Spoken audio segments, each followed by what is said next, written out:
Okay, আমাৰ অসম ৰাজ্যিক মহিলা আয়োগৰ তৰফৰ পৰা প্ৰথমবাৰৰ কাৰণে হৈছে এনেকুৱা সজাগতামূলক বাইক ৰেলী। আমি অসম চৰকাৰৰ মহিলা আৰু শিশু বিকাশ বিভাগৰ সহযোগত আমি এটা বাইক ৰেলী কৰিছোঁ। বিশ্বাস ৰাখক, ভৰসা কৰক।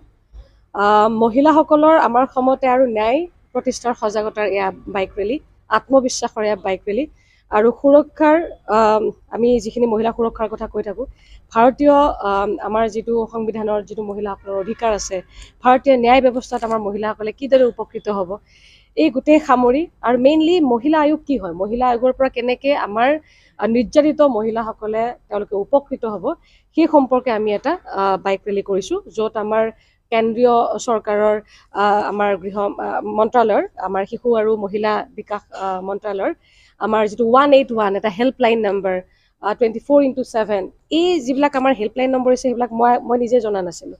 গতিকে সেইবিলাক আমাৰ ৰাইজৰ মাজত লৈ যাব লাগে। আৰু মহিলা আয়োগৰ খুব সুন্দৰ এটা ব্যৱস্থা আছে, চৰকাৰে ইমান সুন্দৰ ব্যৱস্থা এটা কৰি থৈ দিছে।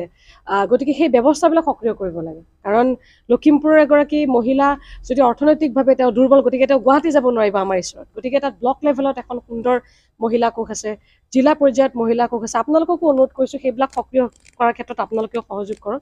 গতিকে এই বাইক ৰেলীটো 10গৰাকী মহিলা আৰু আমাৰ পুৰুষ 6গৰাকী আছে। গতিকে এই বাইক ৰেলীটো আমাৰ গুৱাহাটীৰ পৰা ষ্টাৰ্ট হৈছে। প্ৰথমতে আমি মৰিগাঁৱত বহিম, 2খনকৈ সভা হ'ব তাত।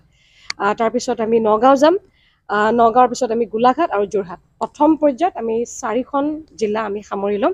আৰু মূলতঃ মহিলা আয়োগ কি, মহিলা আয়োগৰ পৰা কেনেকৈ মানে তেওঁলোকে উপকৃত হ'ব সেই বিষয়ে আমি সজাগতা কৰিছোঁ। নিশ্চয় পৰৱৰ্তী সময়ত আমি তেনেকৈ 4খন জিলাকে আমি তেনেকৈ বাইক ৰেলীৰে যাম। আৰু মুঠতে আমি এইটোৱে ক'ব বিচাৰিছোঁ যে প্ৰত্যেকগৰাকী মহিলা যিসকলে নিৰ্যাতিত বা তেওঁলোকে অনুভৱ কৰিছে যে আমি সুৰক্ষিত নহয়, সেই প্ৰত্যেকগৰাকী মহিলাক কৈছোঁ যে আপোনালোকে ভয় নাখাব, চিন্তা নকৰিব, প্লিজ আমাৰ ওচৰলৈ আহক। আমি বিচাৰিছোঁ আপোনালোকৰ কাম কৰাৰ ক্ষেত্ৰত।